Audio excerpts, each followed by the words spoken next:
Bonjour tout le monde, je suis très heureux de vous retrouver ce soir dans mon deuxième live qui a trait à la santé. Hier, je vous ai parlé de frapper le mur de la maladie à 200 km/h. Ben, je vais maintenant vous dire qu'est-ce qui s'est passé. Alors, il y a 11 ans déjà, la vie était normale, tout se déroulait bien, vie en famille, pas de problème. Le dimanche, belle fin de semaine avec tout le monde. Lundi matin, je me réveille, j'ai une douleur du côté gauche, euh, du côté des intestins. Et là, je me dis, bon, ben, ça doit être un petit problème. J'ai un rendez-vous d'affaires, je vais à mon rendez-vous d'affaires, mais j'ai de la douleur. Je reviens, l'après-midi, j'avais un autre rendez-vous, mais là, je l'annule et j'arrête ça là. Je m'en viens me reposer.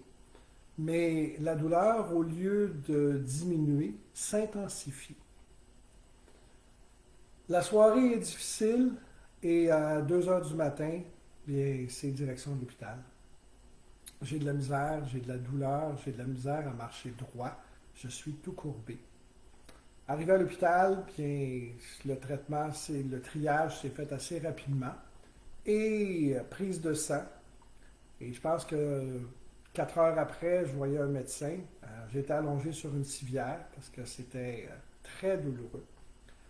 Le médecin me confirme que on n'a absolument rien euh, vu, puis qu'on n'avait pas d'idée de ce qui se passait, qu'on allait passer des radiographies, mais que les prises de sang disaient vraiment qu'il y avait un problème important.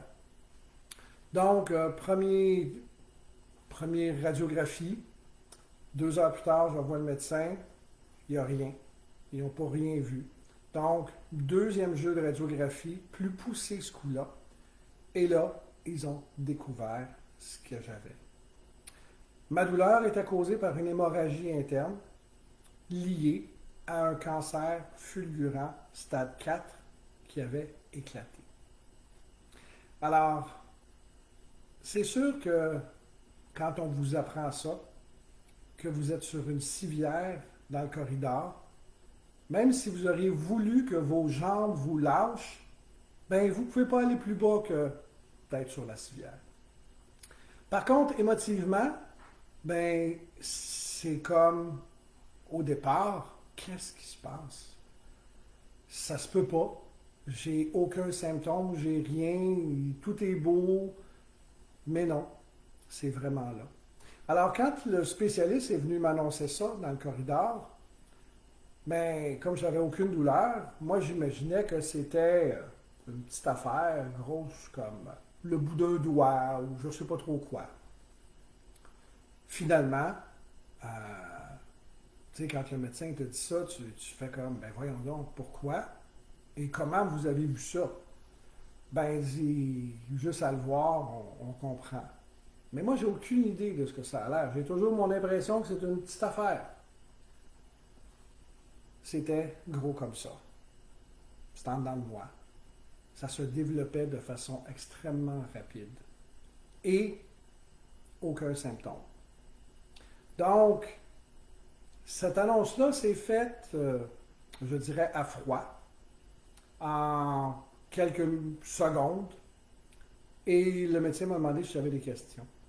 Alors, j'ai dit oui, j'en ai trois. Oh, il a paru étonné de savoir ce que c'était. Et ces trois questions-là, c'était qu'est-ce qu'on fait avec ça? Et il dit on va t'opérer. Parfait. La deuxième, quand est-ce qu'on va faire ça? Parce qu'on connaît le système de la santé. Il me dit ça va être cette semaine. Je te reviens demain avec le plan de match parce que c'était urgent. Et comme c'était un cancer du rein, ben, j'ai demandé est-ce qu'on vit bien avec un rein? Il me dit aucun problème. Donc, moi, à partir de ce moment-là, j'avais deux choix. J'avais le choix de me mettre en petite boule, puis broyer, puis pourquoi moi, etc., etc. Ou j'avais le choix d'adopter une attitude de vainqueur.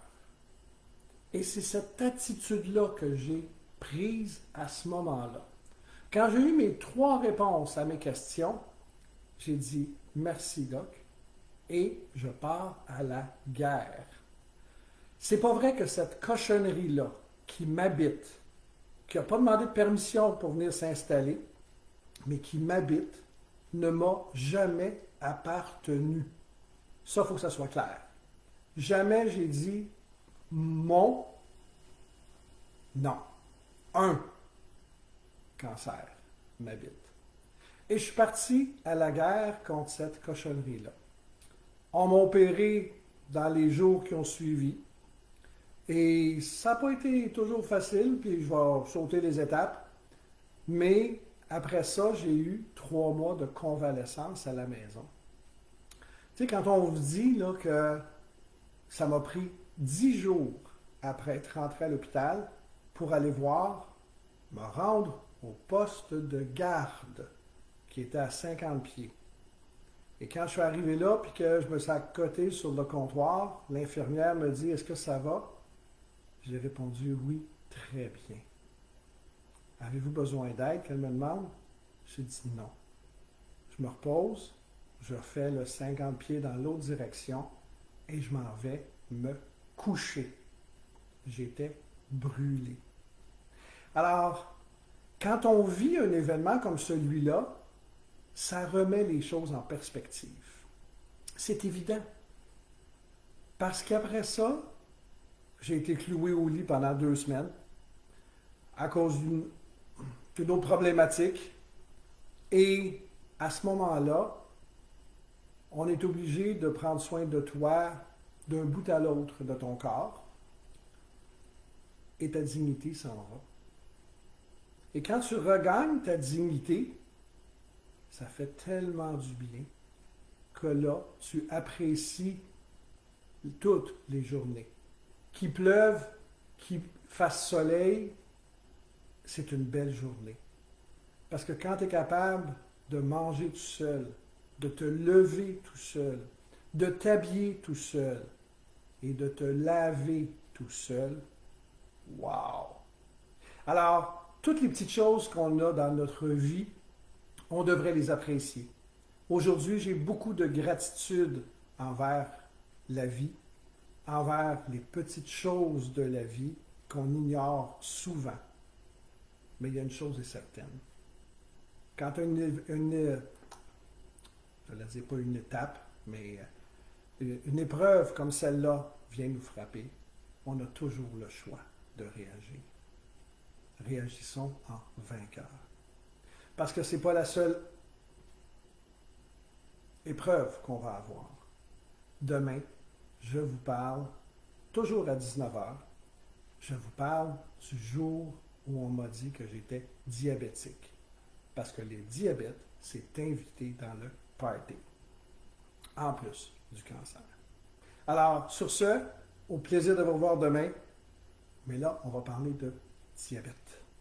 Une maladie qui est très sournoise et qui touche des milliers de personnes juste au Québec. On s'en parle demain. Merci d'avoir été là. Au plaisir. À demain.